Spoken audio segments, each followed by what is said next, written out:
I've been where you've been with the property. My emotions have been in deep with the finances and should I, shouldn't I? So I understand that part. But also within the legal section and then with the customer service, like I understand the level of emotions and what's required. What would I want from that level of service? And that's what I try my best to provide so that you're getting the support via a phone that I would have wanted and needed at that time too. Hi, Michael Allison, the Commercial Director at Roma Finance, and welcome to another episode of RomaTalks, where I'm joined by people from across the property ecosystem and occasionally from colleagues with inside Roma as well. And today I'm delighted to be joined by Vicky and Fiona. Hello. Hi. Hello. Hello. Well, obviously, Vicky, you're one of our Roma colleagues, so we'll come to you in a moment. And you are both going to talk about a bit of your own journeys, but more importantly, how you've collaborated as well. And Fiona, tell us a bit about yourself then. Yeah, so I am new into property, sort of within the last sort of 14, 15 months. It's now my full-time job. Right, okay. Used to be a nurse practitioner, so I was a nurse practitioner within A&E. Very busy within that job, so I feel like it's transferred very easily over to the property world. So I do property investing, mainly flipping within the Wirral and Chester. And also I'm a host for Hard Hats to Heels. Wow, there's quite a bit to unpack there. I think we have to start with a nurse practitioner at A&E. Obviously, that is, I don't think there's a dull moment or a quiet moment at A&E. No, those two words are never allowed. No. And from what you see in the press, obviously the wait times and probably some of the different characters depending on the times of the week and the times of the night, I guess. What's stopped you wanting to operate within that world and move into property full time? I think for me it was a case of I wanted to live life on my own terms, and I say that at my events as well. So you are dictated by your work shift, and your work-life balance just wasn't for me. I wasn't getting out of it what I wanted to, and I loved the job, but I've always wanted to work in property from a really young age, and I thought, I had a bit of a capital, and I thought, why not do it now? Be brave, take that step. And start my first flip. And so I did that January 2024. 25, sorry, my first flip. So yeah, just sort of transitioned over really. And was it everything you ever dreamed of? Of course. So tell us a bit about that first flip then, that's really interesting. Yeah, so I actually bought it when I went skiing in Teen. So I was on the slopes. Is it in Teen or? At Teen, France. Right, okay. Yeah, so it's it's not in France, the property, no? No, I wish. No, so it's in Wallasey, so within my area. And, done my due diligence beforehand, went to go and visit the property, looked at the numbers, and it just so happened I'd already booked the ski trip. So I thought, I'm very serious about this one. And I went to, get my hot chocolate, placed my bid within like 2 or 3 minutes left on the auction, and no one else bidded.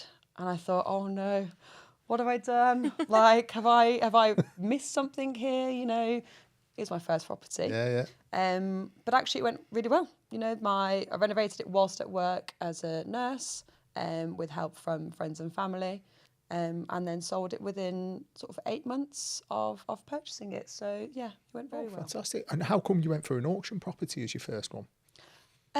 Homes under the hammer, or did you? Obviously, no. I don't know. I think it was just I could see the value for the money, like my return on the investment. From what my market research, it was a good return on my investment. So, and I'd been mentored beforehand. So, sort of ran it through my solicitor, ran it through the mentor.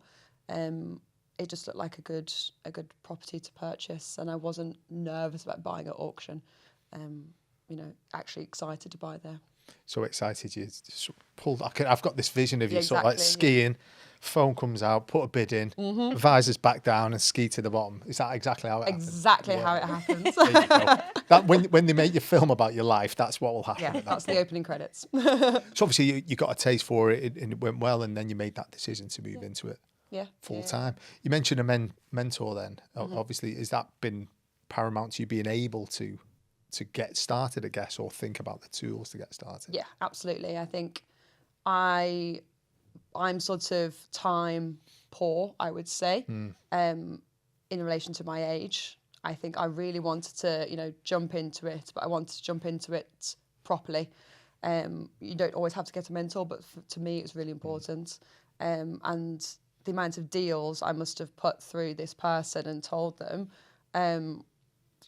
sort of 10, 20 a week, really, to make sure that I wasn't going to or mess up as little as possible. And then that offered me a 6-month program or platform to then grow really from there. And now I help sometimes with him as well. So it's sort of gone full circle really. Oh, it was nice. Yeah. And since then you've done a couple more projects, and now you've launched Hard Hats to Heels. Yeah. Chester. Yeah. Of which the first one was... It was about 2 weeks ago, 26th it was. Yes, yeah. Yeah. What made you decide to do that? Why not? So I think it's really important for especially women within the property industry to have a voice, to be empowered. And I saw within Chester that there wasn't anything there. There was a market for it, and the Wirral and North Wales. So I'd seen Hard Hats to Heels. Hayley's brand is absolutely fantastic, and I wanted to be part of that. I thought it was a good space to get into. So I just clicked the become a host, had an interview with her, with Hayley, and sort of, the rest is history really. I think it's a great environment to be in for women in that space. So yeah. Brilliant. Okay. We'll hold you there for a moment. Vic, we'll come over to you then. So tell us a little bit about your background and how you ended up with us at Roma. I worked in education initially. That's where I thought that my career would be always. And then I actually came into some money, flipped property myself, very basic, nothing too heavy, and then had an interview with yourself all those years ago. Just me. Just you. Michael. Just you.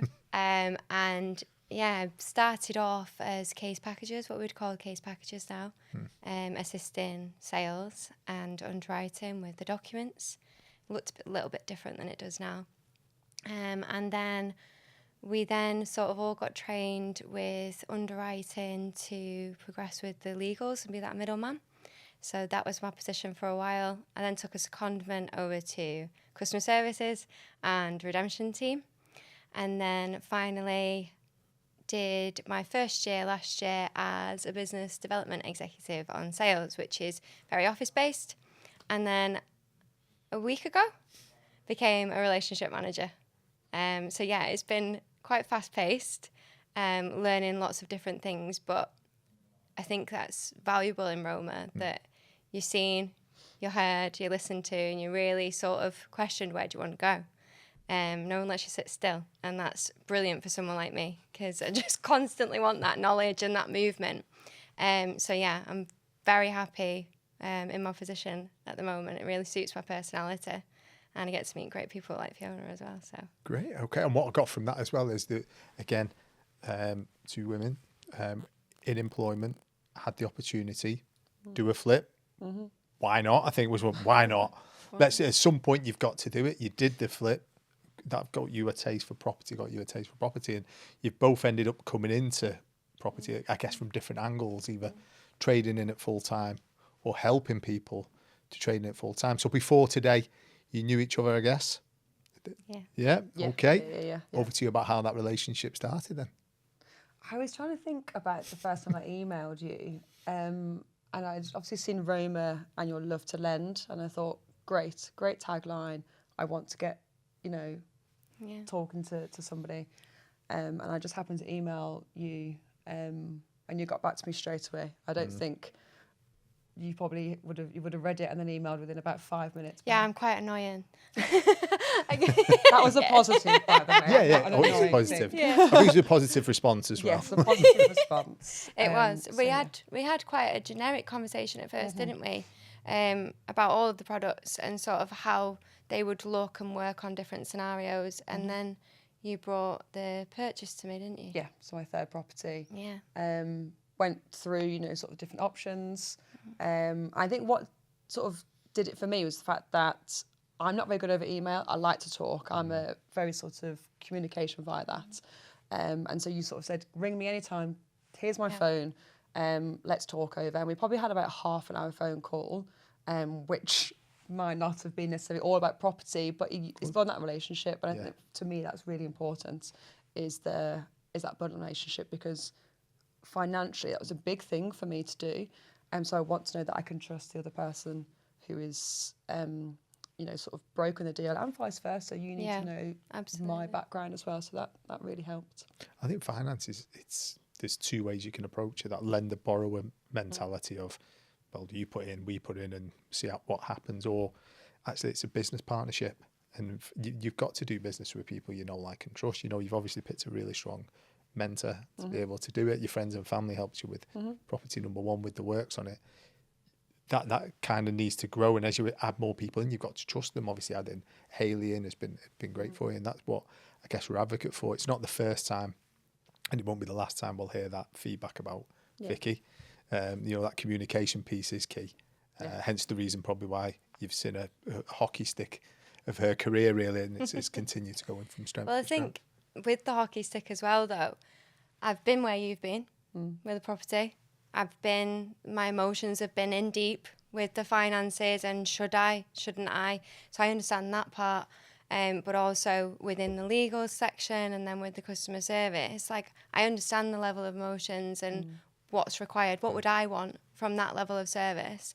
And that's what I try my best to provide, so that you're getting the support via a phone that I would have wanted and needed at that time too. Cool.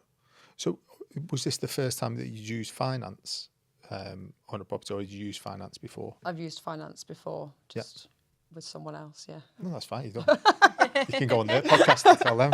That's fine.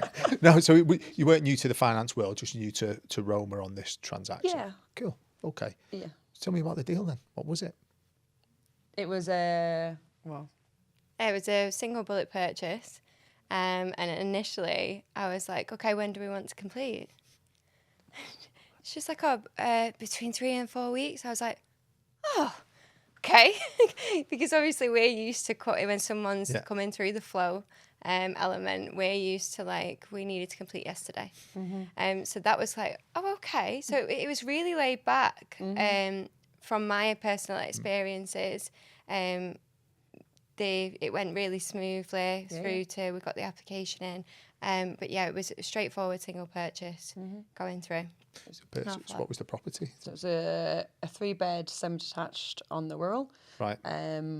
It was a sort of a standard flip, which I'm still doing at the moment. It's only, I think it completed with these guys in January, and it's sort of back to brick house. Right. But yeah, as Vicky said, it was a case of you felt very relaxed about the fact that I was not needing it done yesterday, and very smoothly the Roma guys then followed up with me about sort of a week or two after that I'd completed on the purchase, just to say, here's the next step that we are going to be doing with you. We'll contact you in a month's time to see how you're doing, to follow up with that. But no, it's going well. It's I was there yesterday. I'm going to be there tomorrow. So yeah, I'm enjoying it so far. Brilliant. And it's interesting you say the Wirral. We've seen quite a lot of transactions come in from Birkenhead into the Wirral, because there's a lot of investment going on, as I say, from where I'm from, that side of over the water. There's a lot of investment going on over there at this moment in time. So it feels like a real good time to be buying and trading in properties over there. It's a very niche area, I think. And I was just talking to somebody this morning about this. I love the Wirral. I think you've sort of got the east and the west side of it. And so many people in Birkenhead seem to cross over the water to go to Liverpool. And I want to tap into that market of it, and beautiful houses, terraced old Victorian houses, which still have all their features. So yeah, I like it. High ceilings and architraves, really, really smart. And I think if they carry on with that investment, which they want to do, because obviously I was last in Birkenhead in August last year when I got the ferry to Ireland. Right. So if you could imagine if they had more stuff around the ferry port, etc., and bringing that investment, which is a great opportunity. They're redeveloping Birkenhead at the moment, and there's a huge group. I don't know whether you saw them. There's beautiful blocks of flats. They're like red, yellow. They're all on the Peel waters. And it's just nice to see that infrastructure is coming to Birkenhead and the surrounding areas. I think, obviously this is something that we talk about. We believe our borrowers always, or the good borrowers, follow the investment as the investment starting. And certainly Birkenhead and over the water is one of those areas, because there's still a cry out for homes in the UK. There's properties that do need updating, which you're doing now, but then actually these days people want to buy the end product when they're buying a house. There's not many people who want to buy the project and do it up. They want to almost walk in, drop the bags, and then go out for a meal that night. And that's moving for people these days. So tapping into that as the new builds slow down is really key. Yeah. So is your plan to sell the property on this one, or is it to... Yeah, sell on. I always have different exit strategies. Good. Good. But I like to try and stick to as much as I can do, if the market allows me to, stick to that one exit strategy that, I would say to Vicky. So yeah, always like to buy, renovate and sell. And is this, so obviously back to brick, is this in line with the other two that you've done, or is this a bit more? Yeah, it's my biggest project, just because I've been able to. Are you getting bigger and bigger? Grow that capital. Yeah. So I've not extended anywhere. I've just sort of changed the layout and made it sort of, as you were saying, think from the other person's perspective. So think from the person who's going to buy the house. What do I want from that house? How do I want to see it? And I love sort of bright colours and the use of light and figuring out where the sun's coming over and stuff. So think about the end product. So yeah, I'm very excited about this house, in all fairness. Yeah. So when you say reconfiguring, is that taking walls out, moving rooms, or? There's just stud walls that I've been putting there for no reason. Well, I personally think perfect for no reason. So yeah, just opening it all up and zoning areas rather than closing them off. Yeah. Zoning, that's a big word in our house at the moment. Just so you know, zoning. Yeah, good. Yeah, zoning, using colours and using lights. I have no say in any of the zones or what goes in the zones, but there is a lot of talk of zones in our house. Do live there. I do live there, and I pass through the zones regularly. But I have no say in what the zones are. Just Michael. Yeah. Just Michael. That's all I am. Just Michael's Michael. Zone. So obviously, I think you went over as well to hard hats. Yeah, which I was did. Good. How did it feel seeing her? If I can't wait to come and actually see the property as well, because she created a space, the way you'd organised all of that was absolutely spot on. Like, she'd got a really, really good room together. The atmosphere was fantastic. It was actually the first time I'd ever spoken in front of a room of people. So to go in, that's quite nerve-wracking for me. And it was just so welcoming. The space, the people that were there were all really welcoming. I think it's nice to be a part of, it's really nice to be a part of women straightening crowns, putting crowns on. And I love that. I'm really looking forward to the next one. Yeah. And it's at Porcelain House as well, isn't it? Yeah. Yes. So it's a beautiful showroom. Yeah. Really dangerous. Nice. Yeah. Nice tiles in there. Yeah, they are really good at hosting us as Hard Hats to Heels. We've got a very good relationship with them.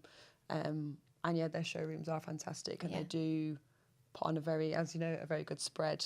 And also they're really good at wanting that relationship with Hard Hats to Heels and the ladies that do go and network in that space.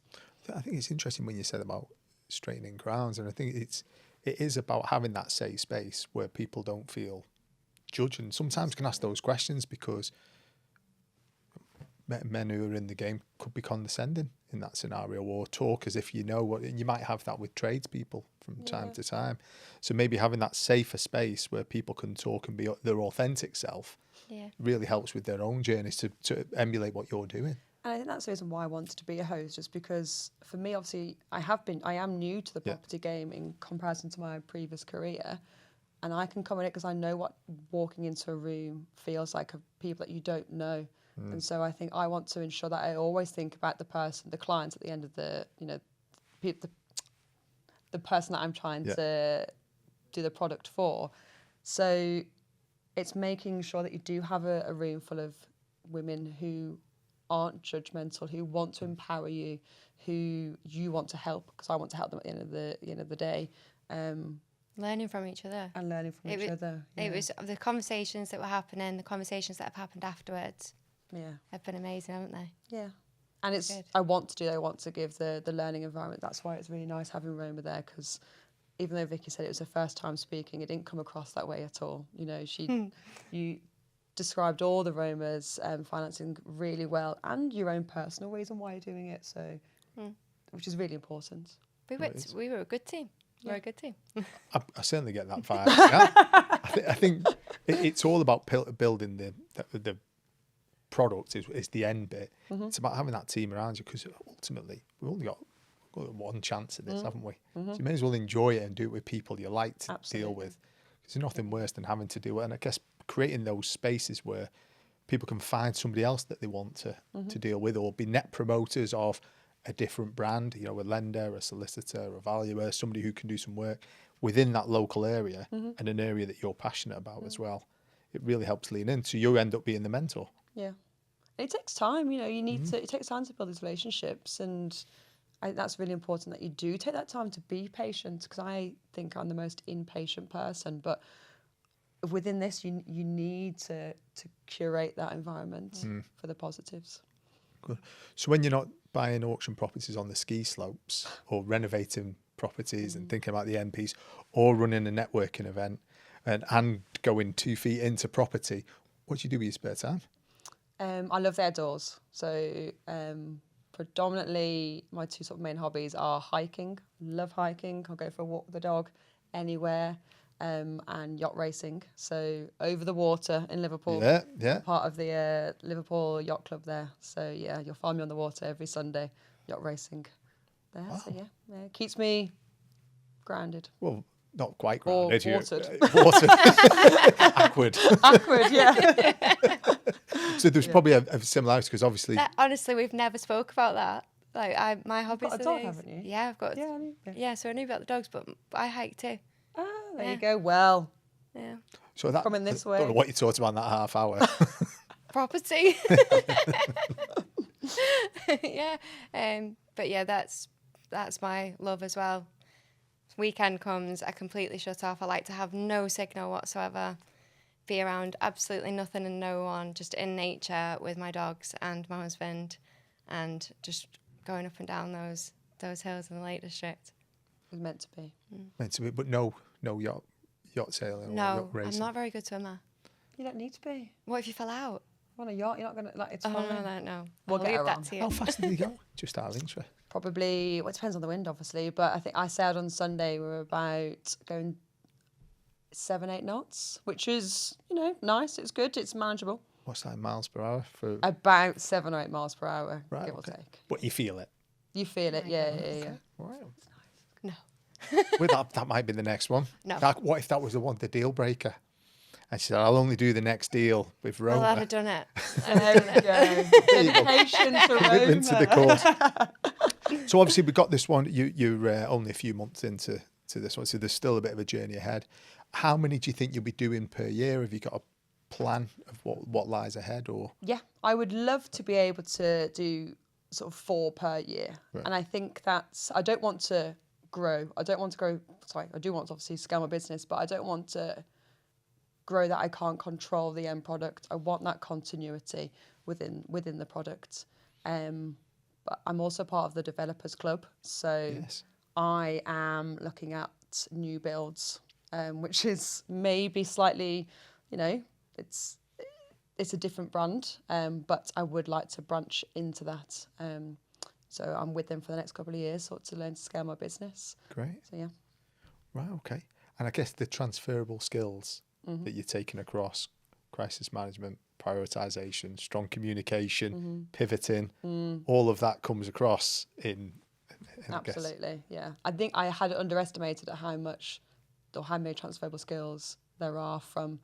I managed one of the busiest A&E departments in the UK and Europe. So I used to work in London. So if I can manage that, I think I can hopefully manage my own business and scale that up. Absolutely. Yeah. I think all the signals are pointed to that's absolutely what you're going to do, and also have a really strong hard hats to heel brand as well. Very important. In Chester, which is lovely place to be as well. Well, I could talk all day, and I'm sure Vicky could as well. But we are going to have to leave it there, I'm afraid. And thanks very much for coming in to see us and sharing your stories. And thanks very much to everybody for watching at home. Thank you.